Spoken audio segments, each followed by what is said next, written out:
Hi Dylan. Hey, hi. Amy again. Oh, So, can you tell me what are the job scopes in the vet industry? Not in the vet industry, the whole industry. okay. Veterinarian. I think there's groomer, breeder. What else? Retailer. And one more. It's more like a what do you call that? The one would you go for physio? Like a physiotherapist kind of thing? Yes. Okay. And also one more. A pet hotel? Pet hotel? Okay. How about vet nurse? Oh yeah, vetnurse. Right? The vet Yes. nurse. Very, very important, right? Yes. Let's find out more.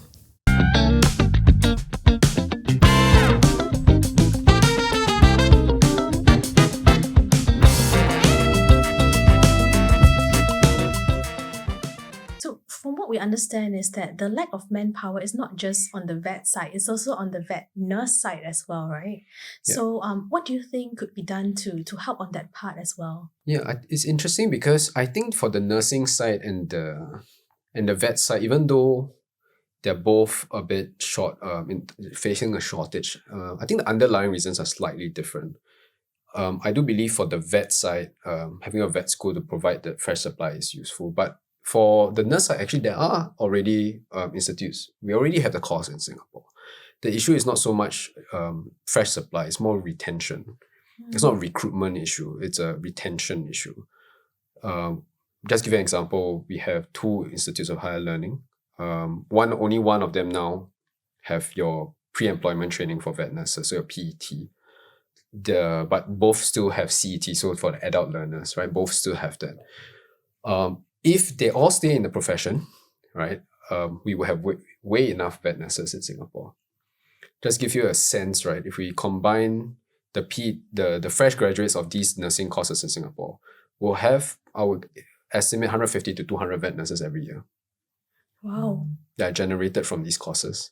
Every year there'll be a new batch. 150, yeah, in 200. total Wow. in 1 year. So for example, the PET course that's run by Temasek Poly, the course size is about 70. And then there's only one course. So you have your other CT. I think, Mary, you mentioned you are on one of those, right? TP also has. So Ngee Poly TP. If you add them all up, your cohort size is, say, about 60, maybe 50, thereabouts. So 50 plus 72, that's already 120 something. And then plus other courses here and there, Cert 4s.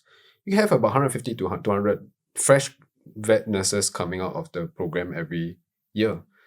We only have 110 clinics in Singapore, thereabouts. So every year, by right, we should have everyone have one new vet nurse, but that's not the case, right? Yeah. Because it's a retention issue. We supply, but it's like a tap, right? You on a tap really loudly, very strongly. You have a lot of water coming in, but more water flows out of the drain. So it's a slightly different from the vet side. I think the vet nursing side is a very much predominantly a retention issue.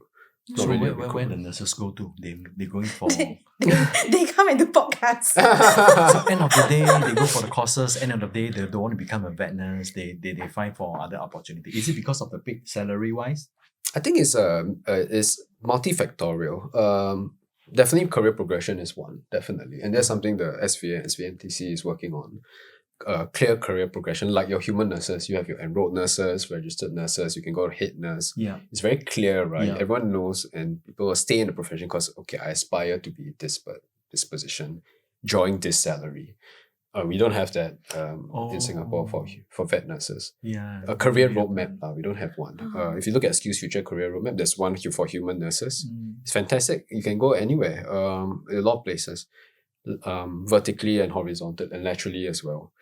But it's not very clear for the vet nurse side. Sorry, it's something we're working on, the SVNTC, and then with that, hopefully we improve the retention. Yeah.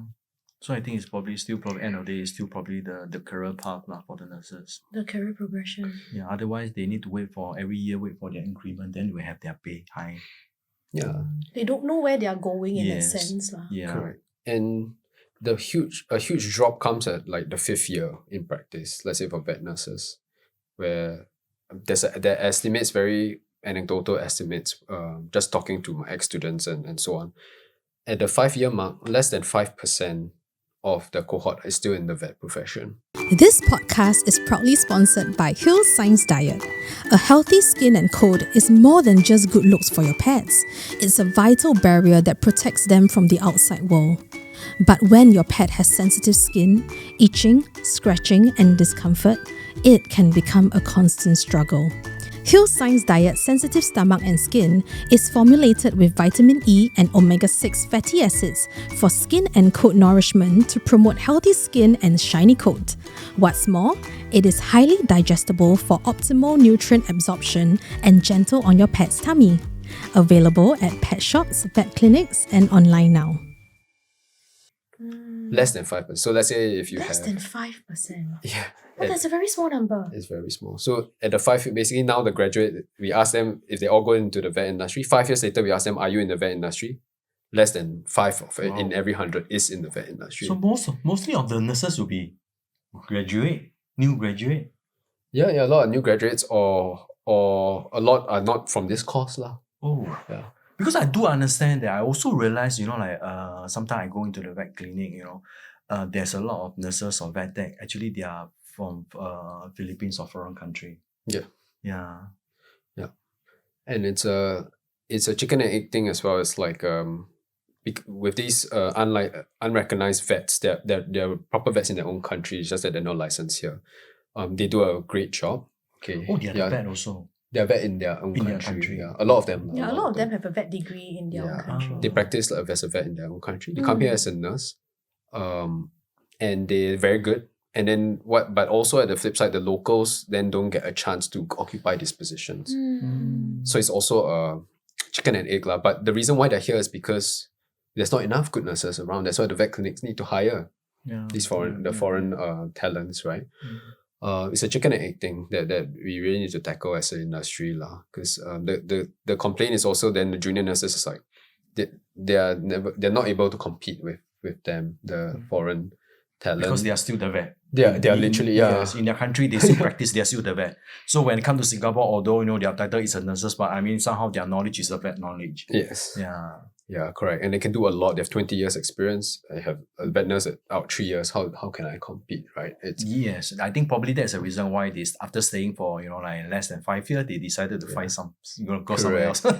Correct. And actually at the 5-year mark is when you're really thinking of starting a family as well, right? 5 years after graduation. Yes. And then you realize the salary can't support my family. Then all of a sudden I realized that I'm in the wrong industry. Absolutely. Yeah, it's a common thing. Yeah, absolutely. And it's quite a severe thing lah. Yeah. It's quite sad. Like if it were a proper profession that's being taken care of properly, like if you hear okay, let's say the human nurse. If you hear the human nurse course in IT or the polytechnics, that at the 5-year mark, less than 5% in the profession, that course is considered like a failure. There's something really wrong with that course because the point of the course is to supply manpower for this industry. Yeah. It doesn't mean you must have 100% of your graduates staying in the industry for their entire life, but less than 5% at 5-year mark is really unacceptable. Yeah, and something is wrong intrinsically with the course and how it's structured. Yeah, it's tricky. So the SVN, we will need to look into that, providing other options and so on. Yeah, for the nurses. Yeah, I think the nurses should be taken care of. Yeah, the nurses are so important, right? Absolutely. I noticed that when I send my dog to the vet, so my dog has a medical condition, so sometimes he has to go to an emergency vet. And when he's sent in and we go there and visit him, I see the nurses doing so much for him. I mean, the vets are definitely very important, but the nurse's job is very hard as well. But sometimes people don't see it, right? Or pet parents, maybe they feel like, okay, the vet is very important, but they don't see the importance of the nurses and all as well. So it could also be, I don't know, could it be something more like also part of a recognition? They feel like I've been working here so long, I'm doing so much hard work, but yet I'm not recognized. So Yeah. It's a really good point because that is one of the key things that the nursing chapter under SVA is really looking at as well. Give them some award, Yeah. We had the chapter ran 2 Vet Nurse of the Year awards in Singapore. So it's part of image building of the vet nurses. And also we're looking at other things that we can do for the nurses, right? I mean, we have set up the chapter. They're organizing events that, previously the SVA never did really look into the nurses, but it changed a few years ago because of the formation of the chapter and so on, and really the investment into continuing education that's totally free, right? Networking events is totally free for the nurses, and then shaping policy, talking to AVS like, hey, we got to do something here, right? If not, the retention issue is really, really bad. And one thing that we are talking about is recognizing nurses through licensing, whether it's voluntary or not. The chapter is discussing with the government, and just to make sure that it is a proper profession, right? Because you think about profession, when the word profession comes to our head, right? What do we think of? Everything our parents wanted us to do, right? A lawyer, doctor, accountant, right? All of them have license. Dentist, right? All of them, you need a license because you need to protect the term. You cannot have anyone calling themselves a dentist, right? So same thing for human nurse in Singapore. You cannot call yourself a human nurse unless you are licensed by the nursing board. But we don't have that for vet nurses. Oh. Right? So literally anybody, say someone, today I'm a barista, and nothing against baristas, but for example, I work in a coffee shop. Tomorrow I decide to be a vet nurse, I can call myself a vet nurse. Oh. So it devalues that term, right? Say anyone can call themselves vet nurse, right? There's no prestige, right? So that's something we are looking at and working towards. It's not a simple initiative. It's quite complex. Like to license something that has not been licensed before, it's a bit complex. But I believe that is the long-term goal. We should really aim for that licensure of vet nurses. It's already done in the UK and some states in US and also Australia. Yeah, so I think hopefully Singapore will look at it. It's already been announced actually that the Vet Council will cover vet nurses too. It's just when and how. Yeah, these details will need to be worked out. Yeah. Okay. Right. Yeah. So we talked about the retention of nurses. So retentions of vets. What could we do to retain more vets locally? I think for the vets, retaining them in the industry is a bit tricky. I think because say if in a small practice like ours, we don't have fancy equipment, right? We don't have professors or specialists that can teach. I think a lot of vets crave professional development, opportunities.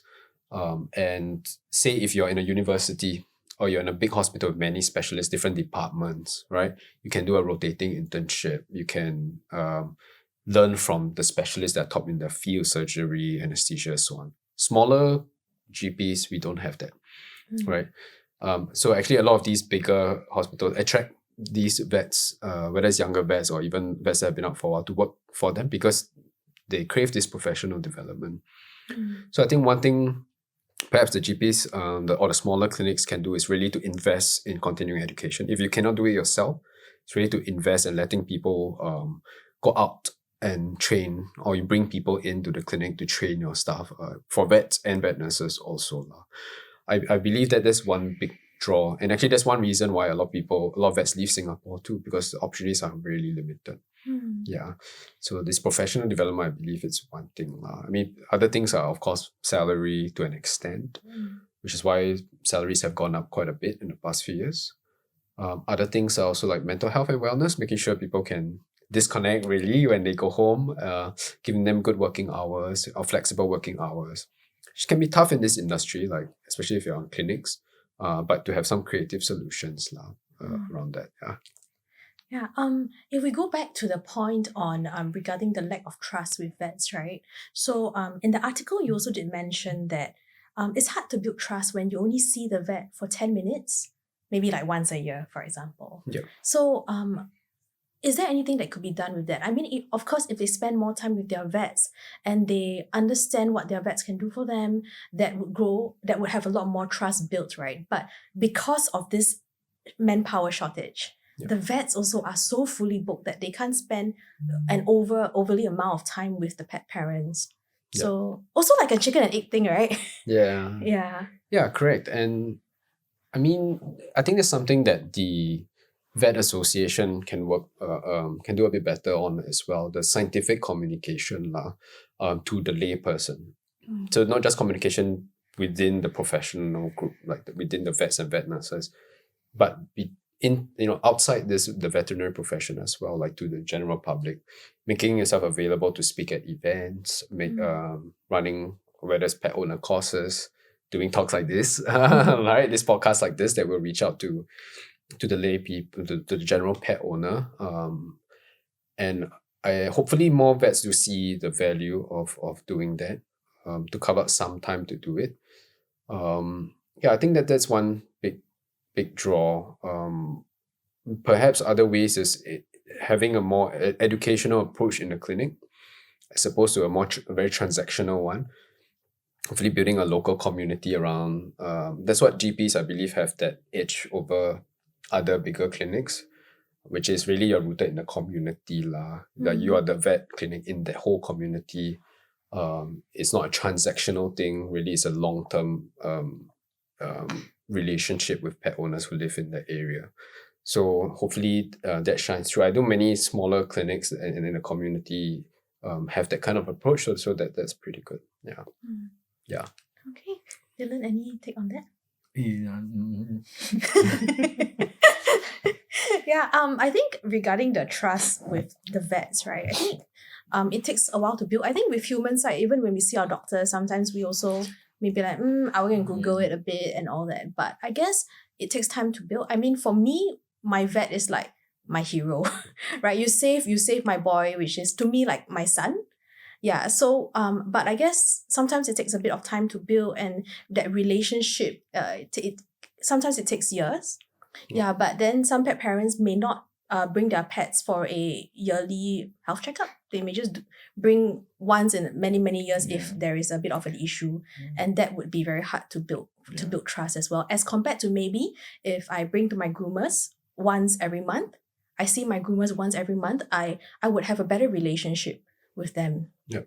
For me, as a pet parent, like my gut feel is, like every time bringing my pets to the vet is stressful.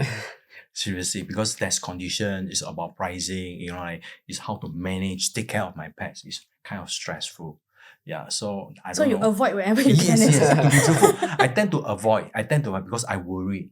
Yeah, but bringing my pets to the groomer, I feel more comfortable because I do understand. I bring to the groomer is to make them, very nice, very pretty, smell so good. So that is my point of view, the difference. So I find that seriously, education, because, normally sometimes we go to hospital, like human hospital, like the education that make me have a better understanding, what happened to yourself, what should you take care of, what is the main thing that you need to know first. So at least I'm prepared. But sometimes, like I bring my pets to the clinic, like the terms, the language that the vet, try to communicate with me, I really don't know. I don't understand. End of the day, I need to feed my pet with prescription diet. I just know my dog is sick. I don't really have the very good understanding, like why I need the medication or why do I need the prescription diet. Yeah, what is the nutrition behind? I really don't have much information on that. Yeah. I can totally empathize as well, because our consults, we try to have at least 15-20 minute consults in Canopy, but obviously when time is tight, it's really tight lah. So but something we're trying new with at Canopy is we do hold regular like seminars for pet owners that's for free, like anyone can come and attend.